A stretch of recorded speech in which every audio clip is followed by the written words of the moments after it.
Procurador presentará acusación particular contra Carlos Poli por delito de concusión. Levantan prisión preventiva contra perito que cambió el nombre de Jorge Glass por el de Lazo en informe de audio en caso Odebrecht. Fiscalía General del Estado rechaza amenazas de muerte en contra de la fiscal Diana Salazar. Presidente Lenín Moreno derogó decretos emitidos por Rafael Correa que regulan y registran a las organizaciones sociales. En lo internacional, policías asesinaron a turista española que visitaba las favelas de Brasil. Además, un adolescente se roció con gasolina y prendió fuego en Chile. 23 de octubre, amigos, muy buenas noches. Gracias por iniciar la semana junto a nosotros en El Comercio TV. Gracias. Nuevamente, buenas noches, María Fernanda. Buenas noches, María Mercedes, amigos televidentes. Así es un gusto estar en esta nueva semana laboral junto a ustedes con lo más destacado. Aquí iniciamos. El fiscal general del Estado, Carlos Vaca Mancheno, rechazó las amenazas realizadas en contra de la fiscal Diana Salazar. Señaló que existen poderosos intereses que intentan obstruir las investigaciones. Además, solicitó protección para las autoridades judiciales. Así lo anunció la tarde de este lunes en rueda de prensa el fiscal general del Estado, Carlos Vaca Mancheno, en compañía de la fiscal Diana Salazar y los miembros de la Unidad de Transparencia y Lucha contra la Corrupción. La Fiscalía General del Estado rechaza firmemente y de manera enfática las amenazas que han sido proferidas en contra de nuestra colega, la doctora Diana Salazar Méndez. Esto luego de que el fin de semana Salazar recibiera amenazas de muerte a través de un video para que renuncie a su cargo, firmando con la autoría de Frente de Liberación Popular. Con estas amenazas confirmamos de que existen poderosos intereses que pretenden obstruir el trabajo de la Fiscalía. Catalogó las amenazas como acciones desesperadas de un grupo de maleantes, ante las cuales ratificó no declinarán. No nos van a amedrentar estas acciones de grupos de presión económicas, políticas, sociales o de otra naturaleza, y mucho menos nos van a callar o nos van a obligar a dejar de hacer nuestro trabajo. Por ello, solicitó al gobierno que se brinde la protección a las autoridades judiciales para que las investigaciones en los diferentes casos de corrupción se desarrollen de manera eficiente.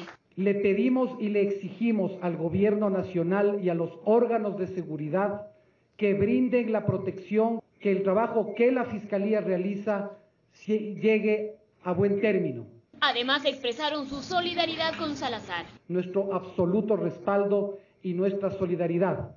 Pero además también ratificamos que esta es una nueva demostración del camino correcto del que no vamos a salir. Durante la rueda de prensa, la fiscal Salazar no brindó declaraciones y tampoco se admitieron preguntas. En Quito informó Adriana Rojas.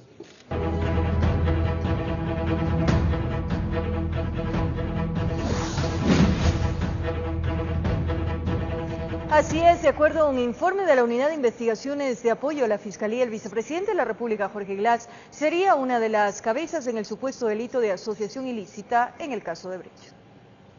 El vicepresidente de la República sin funciones, Jorge Glass, detenido en la cárcel 4 en Quito, sería una de las 3 cabezas dentro del supuesto delito por asociación ilícita en el caso Odebrecht. Esto de acuerdo a un documento de 12 páginas, que es parte del expediente fiscal. Informe elaborado por la Unidad de Investigaciones de Apoyo a la Fiscalía, UIAF, como parte de la Policía Judicial.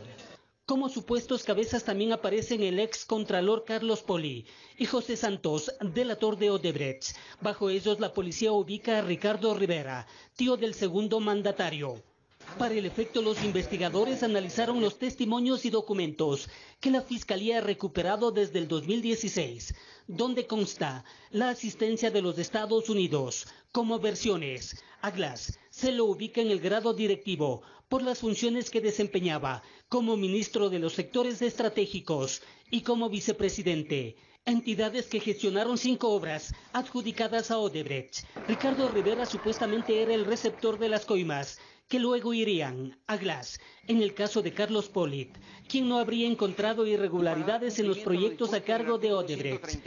El relator Santos señaló que le habrían entregado $10 millones, informó Héctor Romero. En una larga comparecencia ante la Comisión de Justicia, el Procurador General del Estado, Diego García, defendió su actuación ante los hechos de corrupción que se han denunciado y anunció nuevas demandas en contra del excontralor Carlos Pollitt. Los legisladores no quedaron completamente satisfechos con las respuestas del Procurador. Fue una comparecencia de más de 4 horas en las que el Procurador defendió la actuación de la institución en los casos de corrupción presentados. Esto ante las críticas por una supuesta actuación tardía de la Procuraduría. Lo hemos venido diciendo porque muchas veces existe el interés, algunas veces llega a ser presión, de que el procurador presente ya una acusación particular o se convierta en parte del proceso como víctima, representando a la víctima del Estado, y no siempre es posible hacerlo en la medida en que todavía no exista una acusación de parte del fiscal. Sin acusación del fiscal no hay juicio. Aquí Diego García anunció que, por ejemplo, los procesos legales presentados suman 6, 2 de ellos por el tema Odebrecht, pero que aún están en carpetas muchos más. Uno de ellos en contra del excontralor Carlos Pollitt, a quien se lo denunciará por concusión. Hay dinero de por medio y eso es precisamente lo que tiene que explicarse. Rechaza la demanda presentada por el abogado de Carlos Pollitt, que buscaba incluir al procurador en la denuncia por el retorno de Odebrecht al país. Yo tengo la tranquilidad de poder decir aquí hoy día que en mi caso no hay ningún dinero de por medio. Entonces, hablar de conclusión es simplemente descabellado. Es una posición descabellada, yo no creo que tenga ninguna incidencia frente al fiscal. Dice que la Procuraduría ha actuado bajo los regímenes legales, que ellos únicamente dieron paso para la restauración de la hidroeléctrica San Francisco, que la desaparición de las glosas en contra de Odebrecht fue responsabilidad directa de la Contraloría, cosa que critican los asambleístas. No somos parte de ese procedimiento.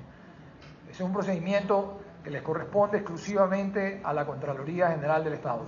Me preocupa tremendamente que cada pregunta que se le haya hecho conteste con que o no eran sus atribuciones o que no estaba facultado para. Y en ese mismo tenor, García dijo que ellos esperan que la Fiscalía actúe para presentar las demandas correspondientes. Defiende, por ejemplo, el haber denunciado al vicepresidente y otras 17 personas en el caso de enriquecimiento ilícito.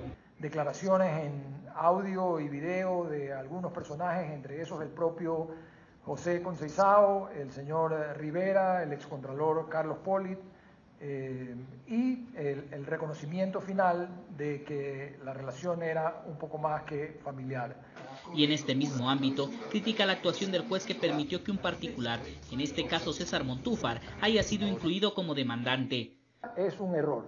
Yo creo que hay personas que están buscando una presencia política a través de ciertas acciones. Terminada la comparecencia, las críticas, legisladores de ambos bandos aseguraron que las respuestas del procurador quedaron debiendo. Me parece algunas dudas respecto de las actuaciones en el ámbito de su competencia en relación al control de legalidad de ciertos contratos. A mí me parece una aberración pensar que la Fiscalía le tiene que dar respuestas a la máxima entidad de defensa del Estado en relación a temas tan fundamentales y que deben apegarse a lo estrictamente jurídico. Que seguirán insistiendo para que el procurador acuda a los llamados y a la entrega de información, que hay que buscar que en los casos de corrupción el Estado pueda recuperar el dinero mal habido. Informó Javier Gallo. Y la jueza de lo penal, Irene Pérez, levantó la prisión preventiva que regía desde julio pasado en contra del perito José Luis Fuentes, indagado por presunto fraude procesal en el caso de Odebrecht. En su reemplazo, el agente usará un dispositivo electrónico en su tobillo. La mañana de este lunes, la jueza de lo penal Irene Pérez levantó la prisión preventiva que pesaba en contra del perito José Luis Fuentes, acusado de delito procesal en el caso Odebrecht. La prisión ha sido sustituida por la presentación periódica ante la autoridad, también el uso de un dispositivo electrónico y la prohibición de salida del país. El perito permanece detenido desde el pasado 25 de julio, luego de que la Fiscalía detectó que el uniformado habría cambiado los nombres en una de las transcripciones de los audios filtrados en el caso Odebrecht. La conversación sería entre el excontralor Carlos Pollitt y el delator de la constructora brasileña José Consensuao Santos. Pero yo supe que Jorge Glass está ahí haciendo caja, pidiendo plata, teniendo mucho dinero ahí para... En En su transcripción del diálogo habría cambiado el nombre del vicepresidente Jorge Glass, poniendo en su lugar Lasso.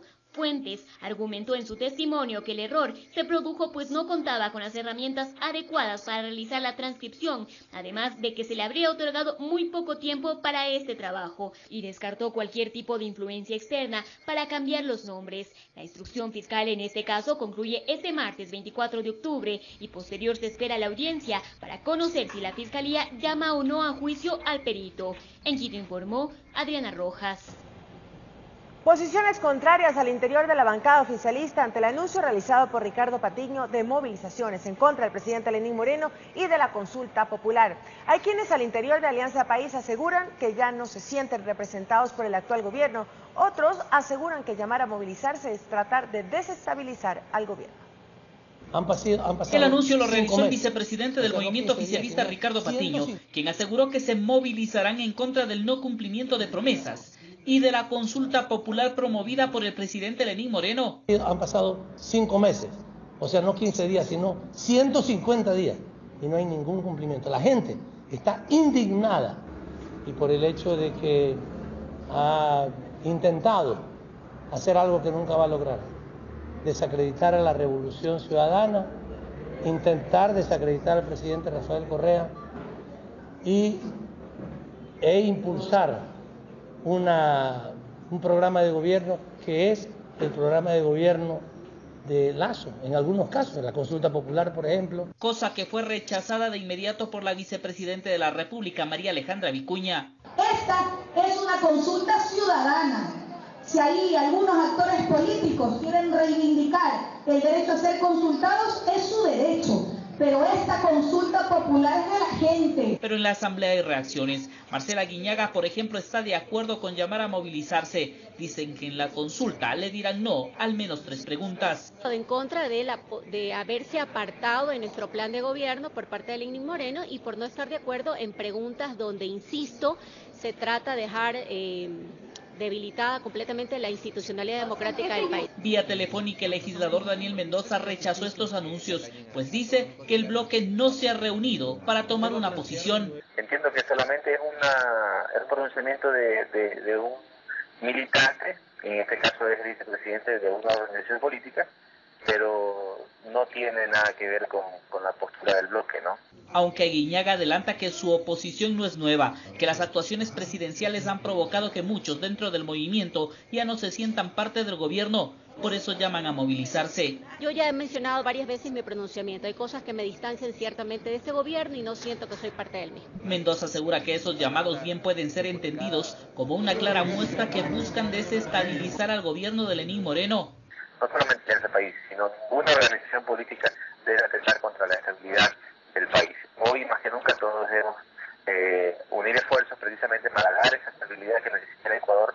En medio de esta tensión interna, el movimiento oficialista tratará de reunirse este martes para tomar definiciones ante esta nueva polémica que pone en vilo la unidad del partido de gobierno. Informó Javier Gallo. Y atención, el defensor del pueblo Ramiro Rivadeneira presentó ante la Corte Constitucional observaciones a la pregunta que hace referencia al Consejo de Participación Ciudadana y Control Social, mientras que el asambleísta Esteban Melo presentó el recurso Amicus Curiae. El primero en llegar a la Corte Constitucional la mañana de este lunes fue el defensor del pueblo Ramiro Rivadeneira, quien presentó observaciones a una de las preguntas de la consulta popular, que hace referencia a la reestructuración del Consejo de Participación Ciudadana y Control Social. Rivadeneira explicó que está alertando a la Corte sobre posibles consecuencias negativas de incluir a la entidad que representa en el grupo de órganos de control a evaluar.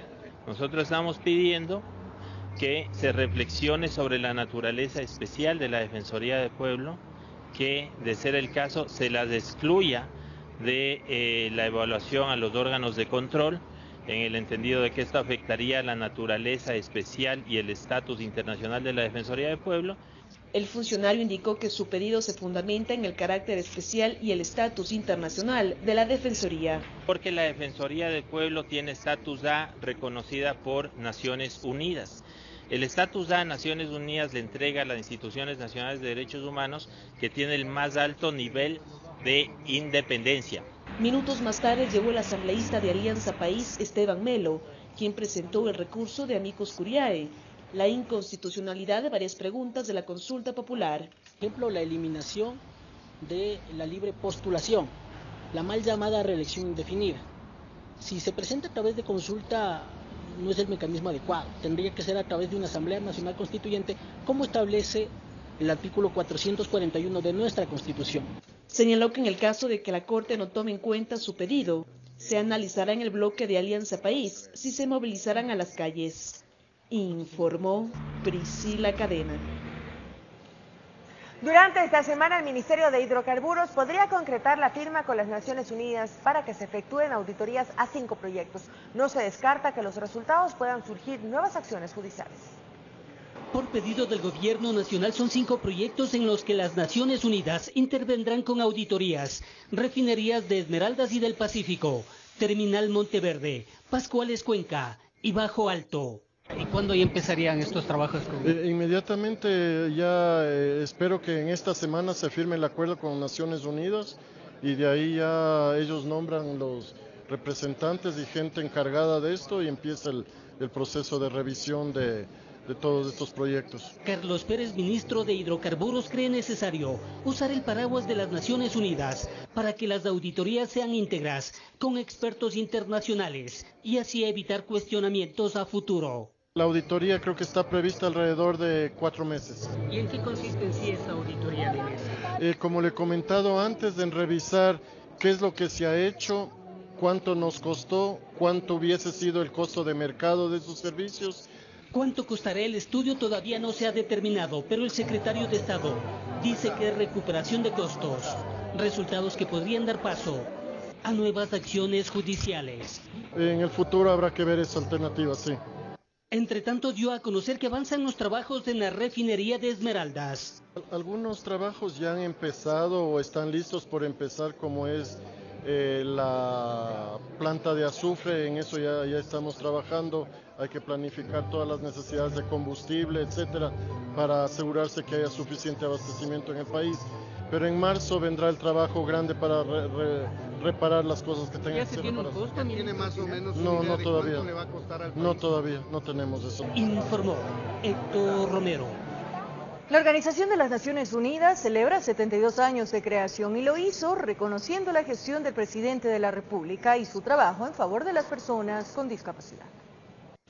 El presidente de la República, Lenín Moreno, recibió un reconocimiento especial simbólico de parte de la Organización de Naciones Unidas, ONU, por su liderazgo en la Agenda 2030 y su trabajo cuando fue enviado especial para las personas con discapacidad. No dejar a nadie atrás significa romper el silencio de la indiferencia. Iniciativas como el Plan Toda una Vida y la Misión Solidaria Manuela Espejo buscan justamente romper este silencio y devolver dignidad. Cuando nuestras acciones responden a los deseos y necesidades de una colectividad, sea esta local o mundial, los seres humanos no merecemos reconocimiento alguno porque estamos cumpliendo con nuestra tarea, representarlos y elevar su voz. De esta forma, la ONU celebra 72 años de creación. Fue en 1945 cuando entró en vigencia la Carta de las Naciones Unidas. El fin principal de esta carta fue evitar una tercera guerra mundial que pudiera llevar a la aniquilación de la vida en la Tierra. Agenda de Trabajo 2030, que contempla 17 Objetivos de Desarrollo Sostenible. Pero a pesar de todos los esfuerzos que se han hecho, el mundo aún afronta grandes desafíos. El aumento de conflictos y de desigualdad, la intolerancia, las amenazas a la seguridad y el cambio climático, entre otros, son problemas que trascienden fronteras. Fue el convento de San Francisco el escenario escogido para resaltar el papel de la ONU. Hay algo que debe quedar muy claro.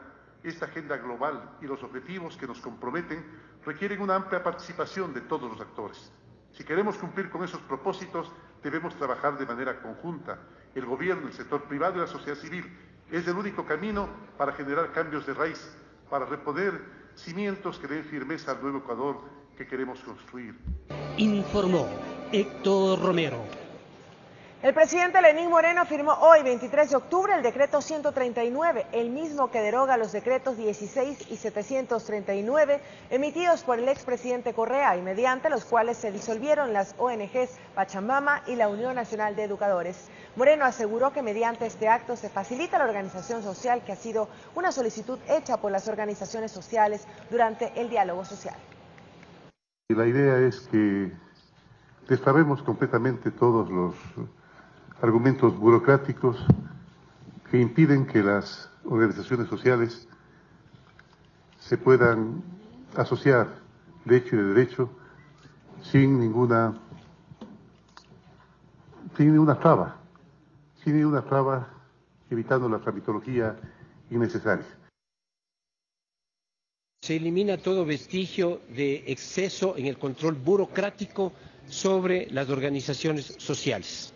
Eso ha sido demandado, vuelvo y repito, desde el año 2013.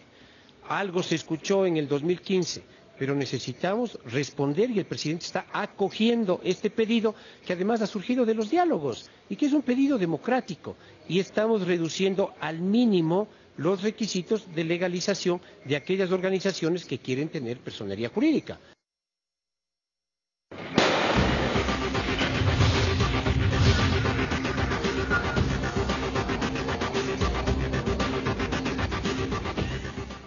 En este ámbito, en la provincia de Esmeraldas, agentes antinarcóticos decomisaron más de media tonelada de cocaína. La droga estaba camuflada en canecas de plástico.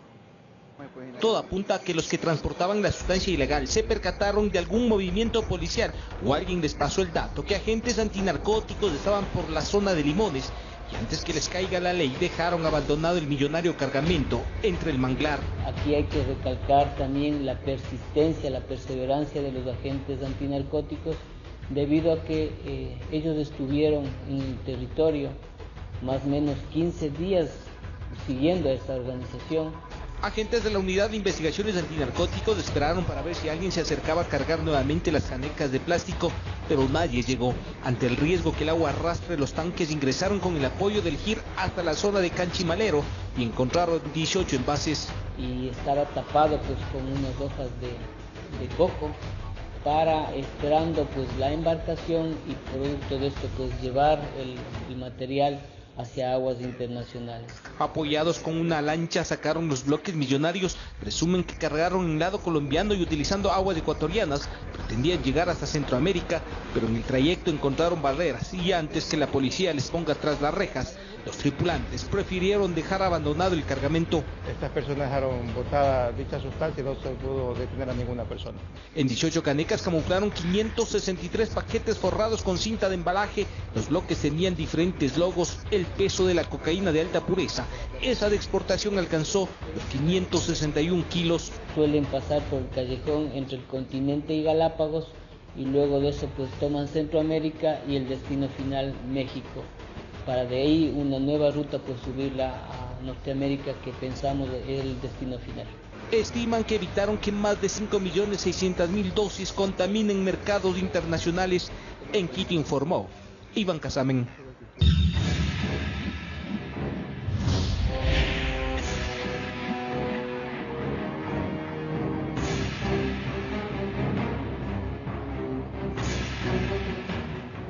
En el sur de Quito, una madre habría intentado vender a su niño recién nacido. Según investigaciones, habría entregado datos falsos en el hospital donde alumbró.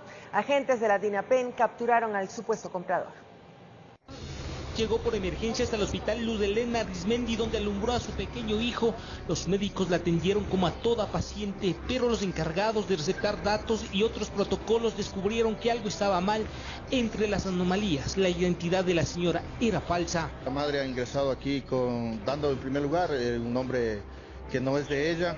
Ante la novedad, enseguida se contactaron con la DINAPEN, que por medio estaba un recién nacido. A la llegada de los agentes, la mujer no pudo seguir con la mentira y confesó supuestamente que por falta de recursos pactó con un extranjero para entregarle al recién nacido. La señora a lo mejor tomó contacto con este señor en un centro comercial y ahí le había indicado que le puede colaborar. Inmediatamente organizaron todo un operativo con las características físicas del sujeto. Los uniformados del presunto comprador lo ubicaron en los exteriores del hospital, quien en un inicio dijo ser el conviviente de la parturienta y padre del bebé. Precautelar más que toda la integridad física del menor. La madre y el pequeño permanecen en el área de neonatos médicamente. Los dos están fuera de peligro. Lamentablemente la progenitora se encuentra con custodia policial. La mentira se cayó al encarar a las dos personas. Salió a relucir la verdad. Supuestamente horas atrás acordaron que él se haría cargo del recién nacido porque ella no tenía recursos para los gastos de crianza. Creo que la desesperación le llevó a la señora a tomar esta decisión, pero no es tampoco justificable que ella haya tratado de hacer esto con su hijo. Las investigaciones están dirigidas a saber qué iba a hacer el extranjero con la criatura, qué planes tenía, si pensaba salir del país, en fin, una serie de hipótesis en un caso, por decirlo menos, preocupante. Que se encontraba un sospechoso de nacionalidad Guatemala, un extranjero. En las próximas horas, madre e hijo serán dados de alta. Ella tendrá que enfrentar las consecuencias de sus actos en el campo judicial, mientras el pequeño irá a una casa de acogida. En Quito informó Iván Casamen. Un joven murió de varias puñaladas tras verse envuelto en una riña callejera. Este acto violento que dejó 2 personas heridas ocurrió en Avenida 10 de Agosto, al norte de Quito. Lo que aparentemente iba a ser una noche de diversión entre 2 hermanos que planificaron una salida para darle la bienvenida a un primo que llegaba de Galápagos, terminó en tragedia. Como digo, se trata ya de una investigación por muerte violenta, causa de muerte por arma blanca. Los jóvenes que se encontraban en un centro de diversión ubicado en la 10 de Agosto y Luis Cordero, al norte de Quito, terminaron envueltos en una riña callejera, y ya que al salir del billar donde se encontraban, fueron apuñalados, hecho que lamentablemente terminó con la vida de un hombre de 31 años de edad. En la vereda quedaron las huellas del acto violento del que fueron víctimas de estos jóvenes. Efectivamente se trata de un cadáver sexo masculino, presenta heridas punzocortantes, se presume por un arma blanca. Según moradores del sector, mencionaron que en la noche el sitio se torna peligroso, por lo que solicitaron a las autoridades más resguardo policial. La noche siempre es peligroso, sí. El cadáver del joven fue trasladado hasta la morgue para que sus familiares retiren el cuerpo y le den cristiana sepultura, mientras especialistas de la Policía Nacional realizarán las investigaciones para determinar quién terminó con la vida del hombre que solo buscaba divertirse. Sobre una investigación por muerte violenta, estamos haciendo el levantamiento de indicios primero con lo que respecta al cadáver. Informó Patricia Aldaz. En la unidad de flagrancia se realizó la audiencia de formulación de cargos por el linchamiento de un hombre de 33 años de edad. El juez aceptó el cambio de figura penal por la gravedad de las quemaduras de la víctima, que falleció horas después del hecho. Llegaron hasta los exteriores de flagrancia de la Fiscalía con el dolor cargado en el alma. Está viva la pérdida inesperada del ser querido que les ha marcado en un antes y un después. Buscan entender cómo supuestos amigos de Freddy Guachamín lo golpearon salvajemente y no conformes lo quemaron vivo. Me dirigí al hospital Eugenio Espejo y mi esposo estaba totalmente quemado.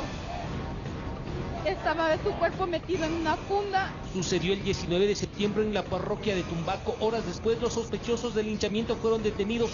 Ese día la víctima llegó a una mecánica para arreglar su vehículo, pero como era amigo del dueño del taller, aparentemente se pusieron a beber, copas que se convirtieron en el último brindis.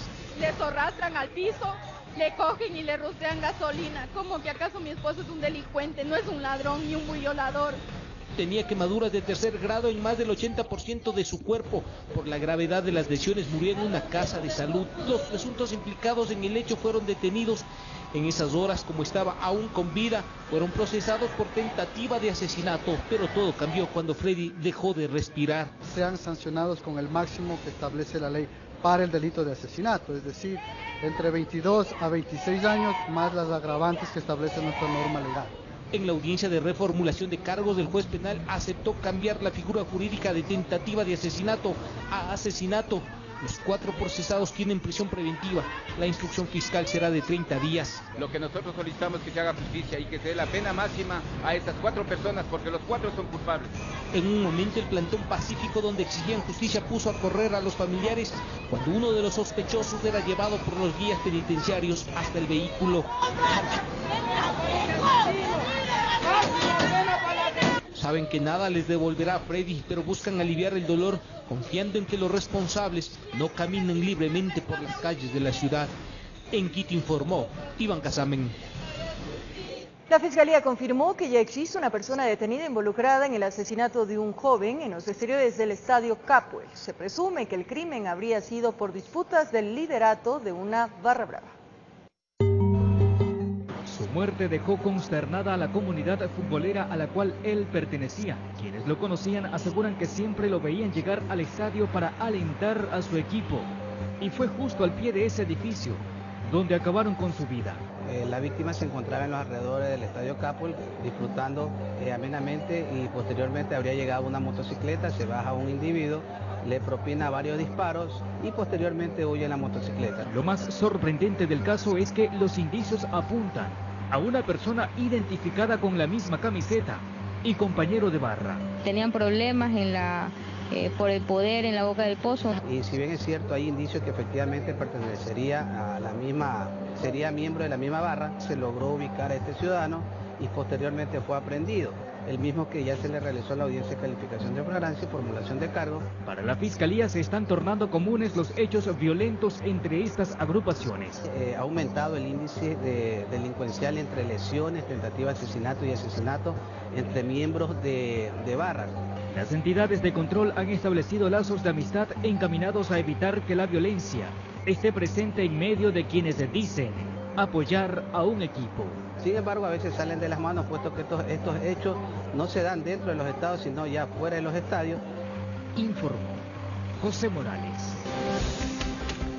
Momento de una pausa publicitaria en Brasil. Una turista española murió tras ser impactada por una bala de la policía militar. Y en Chile muere un adolescente tras rociarse gasolina y prenderse fuego. Los detalles al regresar de la pausa.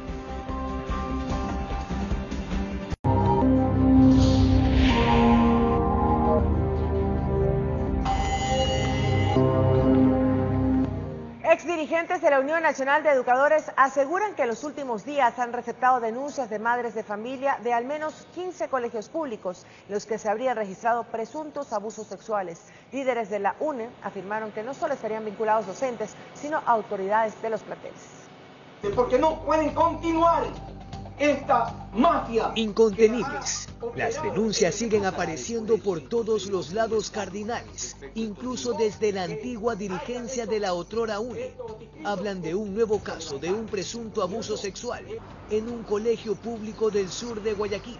Quien tiene varias denuncias por ser encubridor y en uno de los casos la resolución de la Junta Distrital de Resolución de Conflictos y nunca se encargó sumario. Según Jorge Iturburu, ex rector del Colegio Nacional Vicente Rocafuerte y abogado en libre ejercicio, al fragor de la coyuntura de una legión de padres indignados, lo han buscado en su oficina. Hay 15 colegios en este momento. Estos profesores no es que son profesores, son rectores, administran las instituciones educativas.